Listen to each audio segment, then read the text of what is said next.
Salut à tous, bienvenue chez Flash 76 pour une nouvelle présentation. Aujourd'hui, un petit peu décalé. On va passer un petit peu de temps à vous présenter la gamme Yamaha, une partie de la gamme Yamaha. On vous a parlé de la Bel Era. Et puis, pour approfondir ce sujet-là, on vous avait promis la présence de personnalités marquantes chez Flash 76. Et aujourd'hui, j'ai l'honneur, j'ai l'avantage de recevoir Romain Doré, notre pilote en championnat du monde. Bonjour Romain. Bonjour à tous. Comment ça va? Ça va. Ça va bien? Très bien. Romain qui nous fait le plaisir de nous rejoindre aujourd'hui. On a pris rendez-vous tous les deux pour vous parler évidemment de la belle moto de Romain qui est une Yamaha, une R3. On va essayer de comprendre un petit peu le parcours, l'histoire de Romain et puis ce qui t'a motivé à rejoindre le sport de haut niveau et puis maintenant le championnat du monde 300 cm3. C'est ça. Alors je te laisse te présenter Romain. Donc voilà, moi Romain Doré, je fais du Super Sport 300 maintenant depuis, là ça va être ma deuxième année. J'ai 21 ans et ça fait que 5 ans que je fais de la moto compétition. Que 5 ans? Ouais. Comment on peut imaginer que ça fasse que 5 ans quand on nous dit tous au travers des reportages qu'on peut regarder, il est né sur une moto, il a fait, quand il marchait pas il était déjà sur un Piwi. Que 5 ans, pourquoi que 5 ans? Ben, c'est vrai que mes concurrents en général ont commencé très jeunes, moi c'est pas le cas. En fait moi j'ai toujours été passionné de course et j'ai toujours adoré ça. Mon plaisir c'était d'aller justement voir des courses, par exemple le GP, j'allais voir des courses nationales et tout ça. D'accord. Et l'élément déclencheur? J'ai eu un accident sur la route. En fait je roule avec une R125. D'accord. Qui est là, la première moto, et j'ai eu un accident sur la route et avec l'indemnité de l'assurance, j'ai pu me lancer en compétition. J'ai fait la Coupe R125. Et tes premiers tours de roue sur circuit, donc à quel âge? J'avais 17 ans. Ah ouais, J'avais 17 alors ans. 17 ans, il y en a déjà qui roulent en championnat du monde et qui vont déjà être à la moitié presque de leur carrière. Donc toi, c'est tout neuf? Je suis tout neuf, je suis pas trop blessé, tout va bien. Par exemple, moi je roule avec des gens qui ont 15 ans, quand ils sont déjà en championnat du monde. Moi à 15 ans, je savais pas ce que c'était vraiment que la course. Ta première course, c'était quoi? C'était quel championnat? C'était le championnat 125? C'est ça, ouais. C'était avec cette moto-là, en fait, c'était des motos vraiment stock. D'accord. On avait juste besoin de mettre des carénages et puis vraiment. Je crois qu'il y avait à l'époque, voilà, pour le lancement de la 125R, l'YZF 125 avait mis en place une formule de promotion, une coupe 125 YZF. C'est ça. Et puis je pense que le vainqueur de la coupe pouvait accéder à l'étage supérieur. C'est ça, en fait il y avait la coupe 125 qui accédait à la coupe R3. D'accord. Sur cette moto là. Et en fait le vainqueur de ça avait la R3 pour l'année d'après. Et donc toi, c'est ton parcours dans ces coupes là, tu as gagné quelque chose, tu as gagné des courses? J'ai pas gagné le 125 du tout, moi c'était ma première année, donc vraiment une année pour découvrir tout. Je venais sur des grands circuits, j'ai peur que j'avais jamais mis les pieds sur un circuit. À côté de ça, par contre, je me suis beaucoup entraîné en dehors des courses. Et l'année d'après, je suis passé directement R3. J'avais déjà 18 ans, donc je me suis dit, bon bah. T'étais mûr déjà pour accéder à la catégorie supérieure. Et la puissance me faisait pas forcément trop peur, j'étais déjà assez âgé, quoi. Donc je me suis dit tout de suite là-dessus. J'ai fait encore une année de découverte où j'ai pas fait toutes les courses. Et l'année d'après, donc en 2018, j'ai gagné le Challenger 3 France. D'accord. Alors donc le Challenger 3, il t'a permis d'accéder à quoi après? Au championnat du monde, c'est que derrière j'ai été entre guillemets repéré et on m'a sollicité pour faire le championnat du monde 300 et ça s'est fait comme ça. Donc là le championnat du monde c'est un gap rien à voir. C'est le Graal. C'est rien à voir entre le championnat de France et le championnat du monde, c'est vraiment un autre truc. Des circuits déjà. Des circuits très grands. On va parler des circuits qui nous font tous rêver puisque tu parlais du spectateur le dimanche devant les Grands Prix. Je pense qu'à chaque fois que tu es arrivé devant les arches des circuits, tu as pu rouler à Imola, tu as pu rouler à Catalonia, tu as pu rouler à Jerez, tu as pu rouler à Manicourt. Enfin, Manicourt, tu le connaissais, c'était ton jardin. Tu as pu rouler à Donington. Ouais, on a fait que des beaux circuits. C'est que des circuits qui nous font tous rêver. Hein, on rêve tous un jour de pouvoir poser ses roues là-bas. Et donc, parle-nous un petit peu plus précisément de ta moto. Alors, du coup, cette année, c'est ma moto de course. Là, la moto, par rapport à une R3 d'origine, il n'y a plus beaucoup de pièces qui sont stock. On garde vraiment que le châssis, le bras oscillant, les jantes, le reste est vraiment très modifié.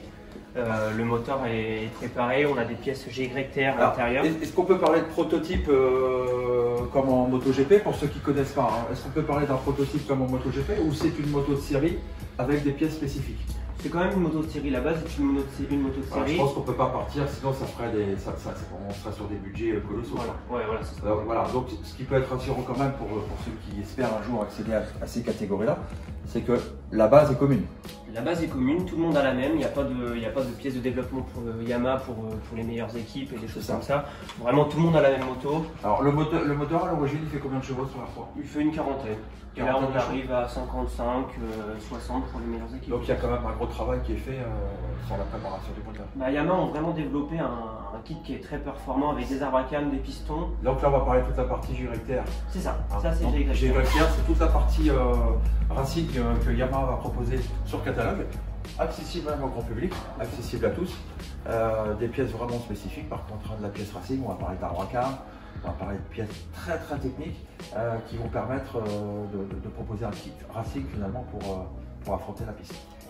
Affronter la piste, mais affronter surtout les 400. Parce que dans cette catégorie-là, on roule contre des 400 et nous, c'est des 300. Voilà. Donc il y a une vraie diff de cylindrée et c'est vrai qu'on est obligé de compenser par ces pièces. La concurrence dans le championnat 300, donc il y a les R3 et il y a d'autres. Il y a les R3, il y a les 400 Ninja, les 390 KTM et les 500 CBR.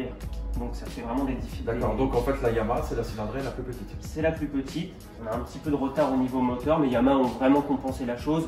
Même si le champion du monde en 2018, en 2019 c'était une Kawa. Ouais. C'était une Kawa. La première Yamaha a fait 5e et c'est vrai qu'on avait encore un petit retard, mais là Yamaha ont encore travaillé sur le kit et normalement là on devrait cette saison être sur un pied d'égalité. La fourche, la suspension, comment ça se passe? Suspension fourche Öhlins, un kit développé spécialement pour les 300 et non accessible dans le commerce. C'est vraiment des pièces qui sont vraiment faites pour la course, celle-là. Donc là on parle pas d'une fourche Yamaha avec un ressort Öhlins dedans, c'est une fourche Öhlins. Fourche Öhlins de A à Z, 100%. On est sur du racing. L'huile Öhlins, tout est Öhlins. À côté de ça, on a aussi des capteurs d'acquisition de données. D'accord. Donc ça c'est pour permettre à l'ingénieur justement de regarder un peu comment fonctionne la moto sur les circuits et puis voir s'il y a des défauts de comportement, orienter ses réglages avec le ressenti du pilote. C'est vraiment quelque chose qui permet de nous aider pour avancer. Et quelle a été pour toi la partie la plus marquante en 2019 parce qu'en fait ça a été découverte déjà de tous les circuits, les grands circuits européens. Quelle a été l'étape la plus compliquée entre le championnat de France et la découverte du championnat du monde? Le niveau, je suppose, évidemment. Le niveau, ouais, rien à voir, mais ça se base sur rien. Sur rien. Des détails, des réglages, et donc là, c'est des dixièmes qui partent et qui vont te faire reculer sur les grilles. Pour moi, je pense que c'est surtout ce qui a fait que ça a été un peu une saison un peu difficile, c'est que je découvrais tous les circuits. Contrairement à la majorité du plateau qui avait déjà fait une année. C'est ça, ouais. Et on a très peu de roulage, donc moi le temps d'apprendre le circuit, les autres étaient déjà dans la performance. Quoi. Moi j'apprenais, eux ils performaient. Donc en fait là en 2019 on peut vraiment parler d'une année d'apprentissage. C'était une année d'apprentissage, de toute façon j'y allais comme ça. L'année est faite, le plus dur est passé, maintenant cette année c'est la performance. Et, je connais tous les circuits à part deux, mais ces deux-là je vais aller m'entraîner dessus, donc comme ça j'aurai toutes les cartes en main. Et donc tes objectifs, si tant est que tu puisses en fixer cette année en 2020, pardon, on n'est pas encore en 2021. Quelle ton ambition? Moi j'aimerais assez vite faire dans les 15 et puis après c'est très difficile de donner un résultat précis parce que c'est vraiment des gros. Je pense que déjà le premier gap c'est effectivement la qualif. Ouais. Parce que la qualif c'est la guerre en fait. Bah en fait tout se passe avant la finale du dimanche. C'est ce qu'on voit pas forcément. Combien de pilotes on est 65 à 70. 65 à 70 pour combien de places? 30. Voilà. Donc, et quand on sait que l'écart il est infime et qu'une seconde ça peut représenter 10 ou 15 pilotes. Largement. On imagine que la guerre, en fait, c'est pendant les essais, c'est le jeudi et le vendredi, et surtout samedi pour la dernière qualif. Et je vois que la moto est équipée de pneus slick, donc là, il n'y a pas de réglementation particulière. Là, vous êtes sur des pneus de compétition. Alors là, c'est des pneus de compétition. Tout le plateau a les mêmes pneus.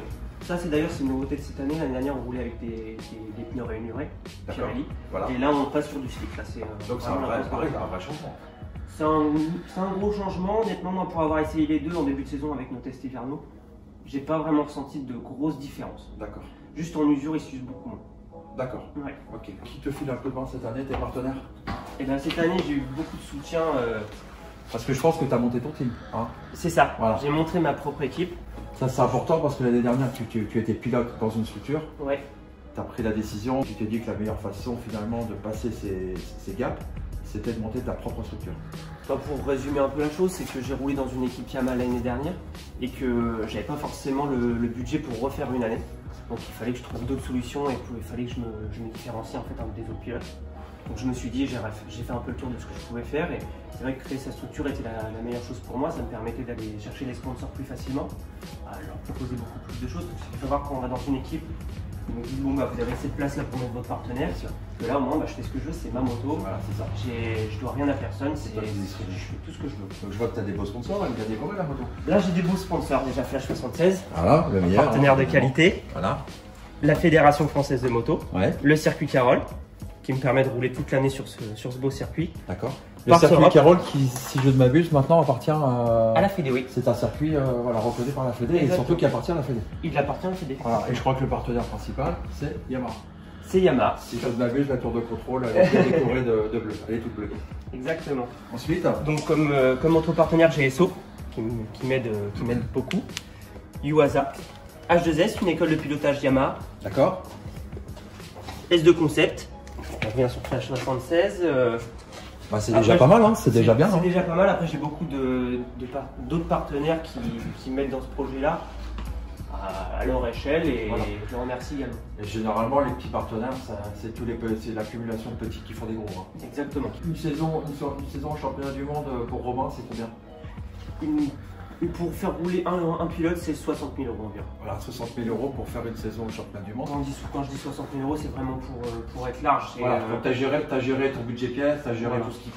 Toutes les périphériques. Il faut savoir que cette moto-là, j'en ai une deuxième exactement la même. Plus j'ai encore des pièces d'avance. Enfin, faut vraiment. C'est plus un championnat national où on peut faire un peu au fur et à mesure. Là, il faut vraiment être solide dès le début parce que sinon c'est très compliqué. Là. Je vois qu'il y a un casque par terre. Tu peux juste nous montrer ce beau casque choc. Tac. On a eu beaucoup de demandes cette année d'explications, puisque jusqu'à présent, jusqu'à 2020, en fait, tous les pilotes, MotoGP compris, roulaient avec les casques qu'on retrouve dans les magasins. Et puis il y a une norme qui est arrivée en 2019, c'est la norme FIM, qui oblige une homologation encore plus haute pour les casques qui vont rouler en championnat du monde. Je crois que le championnat de France n'est pas encore touché, Non, le championnat du monde. c'est vraiment que le championnat du monde. Donc là, on peut considérer de loin que c'est un X-Spirit, mais finalement, ça ne l'est pas. Pas du tout. Ah, il y a une homologation vraiment très particulière. D'apparence, on pourrait croire que c'est le même casque, mais c'est plus dans son composant technique, sa solidité intérieure qui a quelques modifications. Un petit peu plus de poids, je crois aussi. Ouais, Du coup, dû à ce renfort, en fait, il est un peu plus lourd qu'un casque de route. voilà. Et aujourd'hui, hein, pour votre information, si vous voulez vous inscrire sur des courses avec un gros niveau, vous passerez forcément par les casques fibres. Je crois que Choi est bien placé là-dessus avec Shark.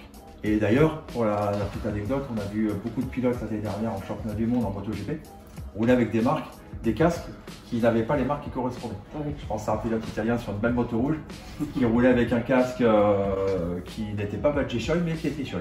Romain, ton meilleur souvenir depuis que tu fais de la compétition, c'est quoi? Forcément, c'était le titre vainqueur du Challenge R3. Bien sûr. C'était une année avec des podiums, des choses comme ça, donc c'est vraiment que Ça fait plaisir. tous les week-ends c'était du bonheur. Et ouais, non, ça c'est Voilà. mon plus beau souvenir. Tu nous donnes de tes nouvelles rapidement. De toute façon, on peut suivre Romain assez régulièrement, voire très régulièrement sur les réseaux, sur les chaînes de télé, puisque Rémi Tissier, ça matche bien avec.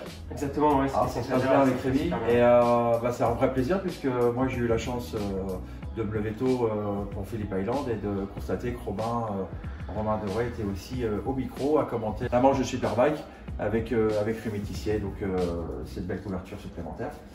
On croise les doigts aussi pour toi, on est tous derrière toi et puis à très vite sur les circuits. Et ben, merci beaucoup. Bonne journée.